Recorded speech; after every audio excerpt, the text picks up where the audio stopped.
Boa noite a todos, que a paz do Senhor Jesus esteja com todos vocês. Continuando nossa leitura, capítulo 2, Gálatas. Depois, passados 14 anos, subi outra vez a Jerusalém com Barnabé, levando também comigo Tito. E subi por uma revelação, e lhes expus o evangelho que prego entre os gentios, e particularmente aos que estavam em estima, para que de maneira alguma não corresse ou não tivesse corrido em vão. Mas nem ainda Tito, que estava comigo, sendo grego, foi constrangido a circuncidar-se.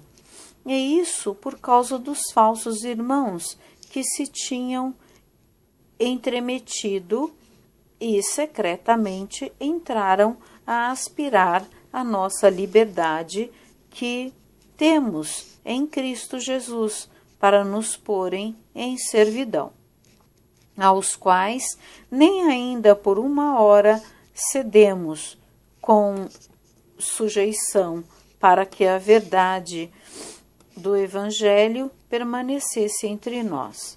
E quanto àqueles que pareciam ser alguma coisa, quais tenham sido noutro tempo, não se me dá Deus, não aceita a aparência do homem, esses, digo, que pareciam ser alguma coisa, nada me comunicaram. Antes, pelo contrário, quando viram que o evangelho da incircuncisão me estava confiado, como a Pedro, o da circuncisão, porque aquele que operou eficazmente em Pedro para o apostolado da circuncisão, este operou também em mim com eficácia para com os gentios. E conhecendo Tiago, Cefas e João, que eram considerados como as colunas, a graça que se me havia dado, deram-nos as destras em comunhão comigo e com Barnabé, para que nós fôssemos aos gentios e eles a circuncisão, recomendando-nos somente que nos lembrássemos dos pobres, o que também procurei fazer com diligência.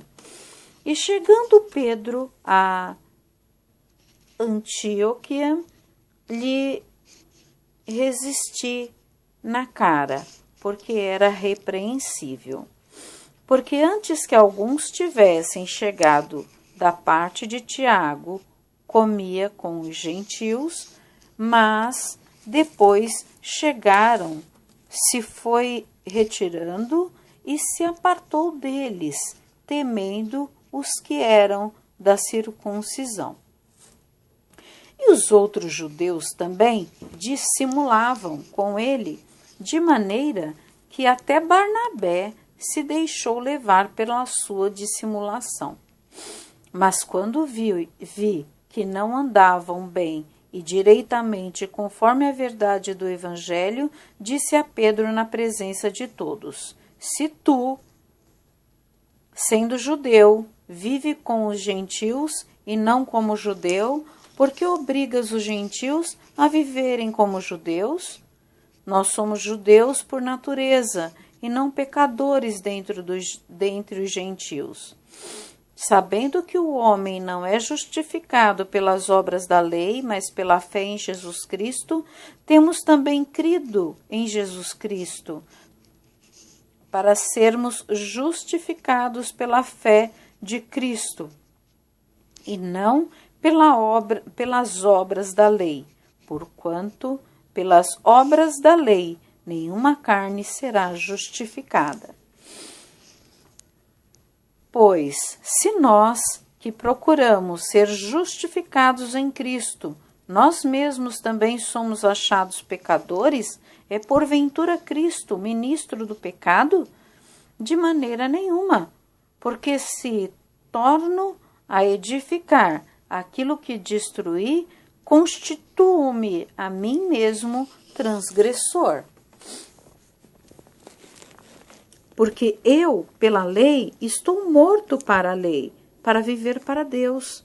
Já estou crucificado com Cristo, e vivo não mais eu, mas Cristo vive em mim.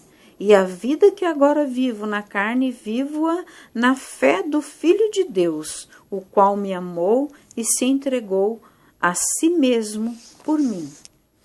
Não aniquilo a graça de Deus, porque, se a justiça provém da lei, segue-me que Cristo morreu debalde.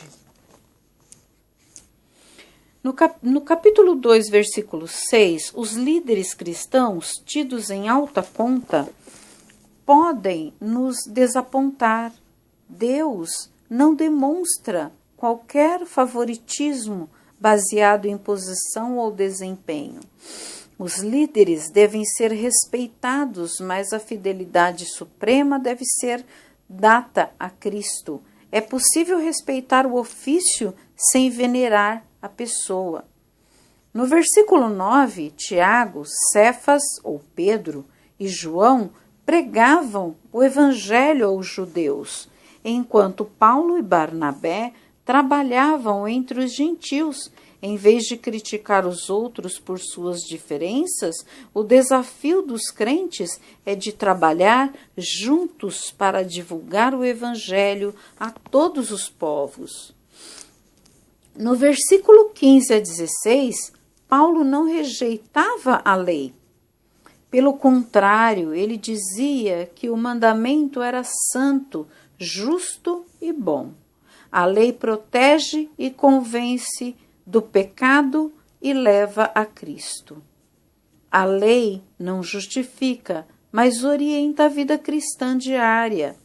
Paulo declarou que uma pessoa não é justificada pela lei, mas pela fé em Jesus, e que ninguém jamais será justificado por suas obras. A justificação é um ato de Deus através de Cristo, que torna gratuitamente em Jesus qualquer pessoa que acreditar pela fé. Do 20 ao 21, Paulo descreveu o fiel justificado como tendo sido crucificado com Cristo, em novidade de espírito, como tendo Cristo vivo nele, vivendo uma vida de fé.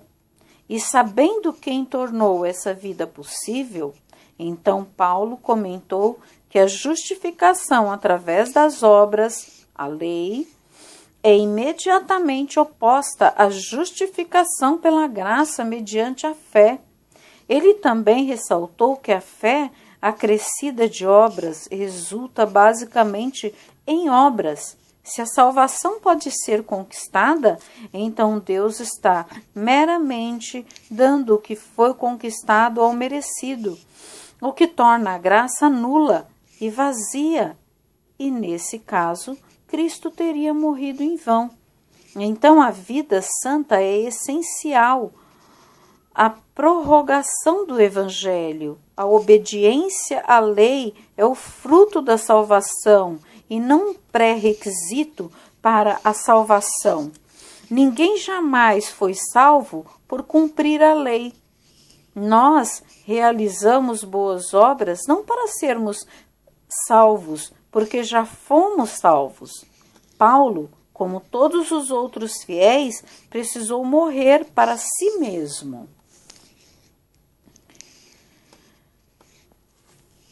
Bom, o capítulo 2, ele mostra que nós temos que morrer para nós mesmos, para poder vivermos em Cristo Jesus, viver a palavra de Deus. É muito interessante, Gálatas, porque não é só ler a Bíblia, não é só ir à igreja, como meu filho disse outro dia, temos que viver a palavra, temos que viver em Cristo.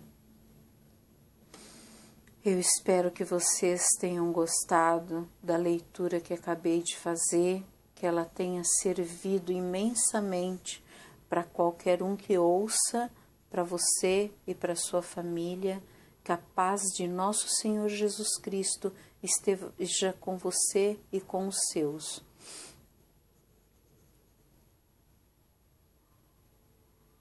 Glória a vós, Senhor.